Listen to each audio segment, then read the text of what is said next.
Hi, good morning. Ano po ba ang messages ni God today sa atin from Mass? So, number one, the Lord prays for us, for we are consecrated. So, ganun pala po yun, no, na kahit ang Diyos pala ay pinadalasal po tayo kasi na-consecrate na po tayo. Kaya, lagi tayong pasalamat sa Lord sa pagdadasal niya para sa atin. Next, we are asked to live in continuing Christ's mission so that others will believe in Him.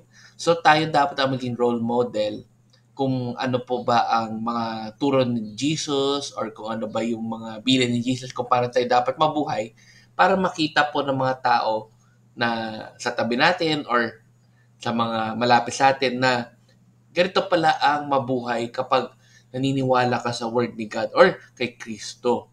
Kaya mas marami na rin tayong mga maiengganyo na mga tao na maniniwala po sa Kanya kasi nakikita po nila sa mga ginagawa po natin or kung paano tayo mabuhay.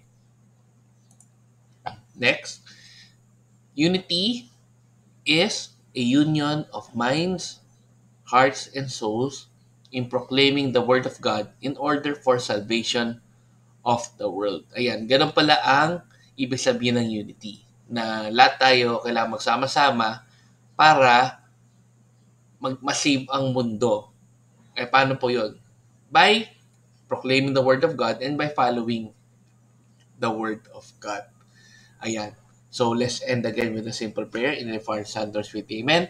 Lord, sana po ay maging magandang example po kami sa pagpapakita kung ano po yung tamang way mabuhay para po mas marami pong tao ang maniwala po sa inyo. Amen. In the name of Father, Son, Lord, Spirit. Amen. So good morning po sa inyo. Have a great day.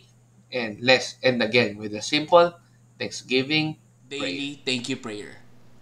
Lord, thank you very much for all the blessings that you are giving us every day. Thank you for our food, safety, security, guidance, and all your blessings. Please avoid us getting sick from all illnesses and forgive us for all our sins. Lord, I pray that all our hopes and dreams will come true in your own time. Again, Lord, thank you for all the blessings that you have given us. Amen.